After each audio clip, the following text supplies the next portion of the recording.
Assalamualaikum warahmatullahi wabarakatuh.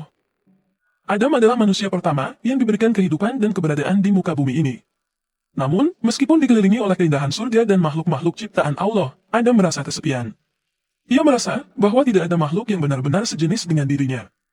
Setiap tumbuhan, binatang, dan malaikat memiliki perannya masing-masing di alam semesta ini, tetapi Adam merasa bahwa ia membutuhkan teman sejati yang dapat dipahami dan dibagikan kehidupannya. Kesendirian ini membuat hati Adam gelisah. Ia merindukan kehadiran sosok yang dapat menjadi sahabat dan pendampingnya. Pada saat itulah, dalam kerahasiaan yang hanya Allah yang tahu, Allah mulai mempersiapkan sebuah kejutan luar biasa yang akan mengisi hati Adam dengan kebahagiaan yang begitu besar. Kehadiran Hawa dalam kehidupan Nabi Adam adalah mukjizat yang luar biasa dari Allah. Setelah merasakan kesepian yang mendalam, Adam sedang duduk suatu hari, dan tiba-tiba, rasa kantuk yang luar biasa menghampirinya. Ketika Adam tertidur, berlangsunglah momen penting dalam penciptaan manusia. Allah dengan kehendaknya yang maha agung, memerintahkan malaikat Jibril untuk mengambil sebuah tulang rusuk dari pinggang kiri Nabi Adam. Tulang rusuk ini diambil tanpa menimbulkan rasa sakit sedikit pun pada Adam, karena semuanya adalah atas kehendak dan iradat Allah. Dari tulang rusuk inilah, dengan tangan penuh kasih sayang Allah, diciptakanlah seorang wanita yang akan menjadi pendamping sejati bagi Nabi Adam. Wanita ini diberi nama Hawa. Ketika Allah menciptakan Hawa, dia meletakkan keindahan, keanggunan, kecantikan, dan keelokan pada dirinya. Tidak hanya itu, sifat-sifat seperti kebersihan dan kesopanan juga ditanamkan oleh Allah dalam diri Hawa. Hawa menjadi makhluk yang paling cantik di seluruh langit dan bumi, dan keindahannya tidak tertandingi. Sementara itu, Allah juga meletakkan sifat-sifat seperti kerinduan, kecintaan, kesenangan, dan kasih sayang di hati Nabi Adam. Dengan penciptaan Hawa, Allah mempersiapkan hadiah yang tak ternilai bagi Nabi Adam. Pada saat Adam terbangun dari tidurnya, Allah memperlihatkan Hawa padanya. Kemudian dalam dialog yang penuh kelembutan, Adam bertanya kepada Hawa, "Siapa engkau ini, dan untuk siapa engkau diciptakan?" Hawa dengan lembut menjawab, "Aku diciptakan untuk dirimu." Mendengar itu Nabi Adam berkata, "Kalau begitu, mari kita bersatu." Namun, Hawa dengan kelembutan juga menjawab, "Engkau sajalah yang datang kepadaku." Akhirnya, Nabi Adam berdiri dan menuju ke tempat Hawa. Setelah Nabi Adam dan Hawa saling berhadapan dan pertama kali bertemu, tahap selanjutnya adalah pernikahan mereka yang istimewa.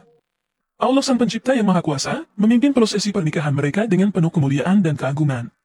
Setelah Nabi Adam dan Hawa berdiri di hadapannya, Allah memberikan pakaian yang indah pada Hawa. Allah juga memberikan mahkota pada Hawa dan mendudukannya di atas kursi yang terbuat dari emas yang cemerlang. Semuanya adalah tanda kemuliaan dan kehormatan yang diberikan Allah kepada pasangan manusia pertama ini.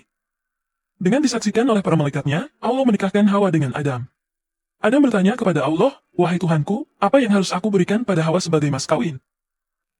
Allah memberikan petunjuk yang luar biasa mengenai apa yang sebenarnya diinginkannya sebagai mas kawin dalam pernikahan ini.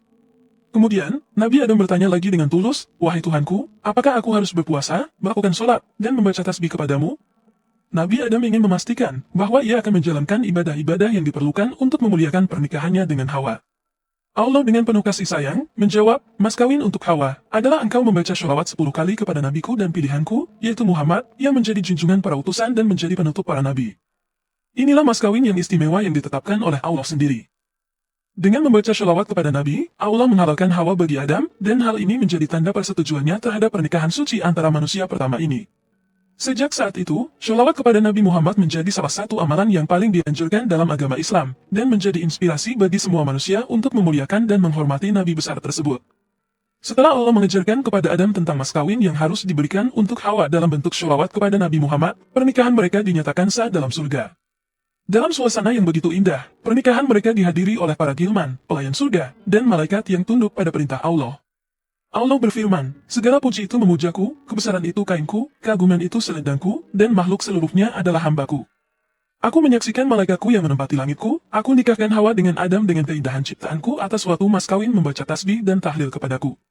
Pada saat itu, para jilman dan malaikat yang hadir, menaburkan permata dan yakut sebagai tanda kemuliaan pernikahan ini. Hawa kemudian diserahkan kepada Adam, dan Hawa menerima mas kawin suaminya berupa sholawat kepada Nabi. Setelah pernikahan yang diresmikan di surga, Adam dan Hawa menjalani kehidupan mereka dengan penuh cinta dan kebahagiaan. Namun, ada satu aspek penting dalam kehidupan pasangan ini yang belum mereka ketahui, yaitu cara reproduksi dan bersetubuh. Menurut kitab Al-Malakut, yang mengajarkan cara reproduksi dan bersetubuh kepada Hawa adalah malaikat Qadiril.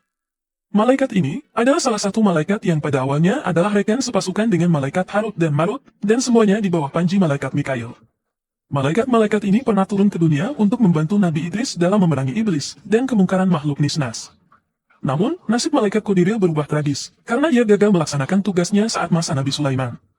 Sebagai akibatnya, ia diusir dari surga dan dihukum oleh Allah, hingga sebelah sayapnya terbakar, dan nurnya nyaris padam. Dalam kitab Al-Malakut diceritakan, ketika Adam dan Hawa masih berada di surga, Hawa mencoba menghiburnya, dengan mempraktekkan persenggamaan seperti yang telah diajarkan oleh malaikat Qadiril. Inilah saat pertama kali Adam dan Hawa memahami konsep bersetubuh. Panduan tentang reproduksi dan bersetubuh yang diberikan oleh malaikat Qadiril menjadi penting bagi Adam dan Hawa, karena itu adalah bagian penting dari tugas mereka untuk membangun manusia di bumi, setelah mereka turun dari surga. Dengan pengetahuan ini, mereka siap untuk memulai peran mereka sebagai orang tua pertama di dunia ini.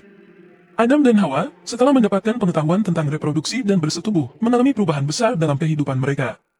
Mereka tidak lagi tinggal di surga yang indah, melainkan harus turun ke bumi sebagai konsekuensi dari kesalahan mereka, memakan buah terlarang.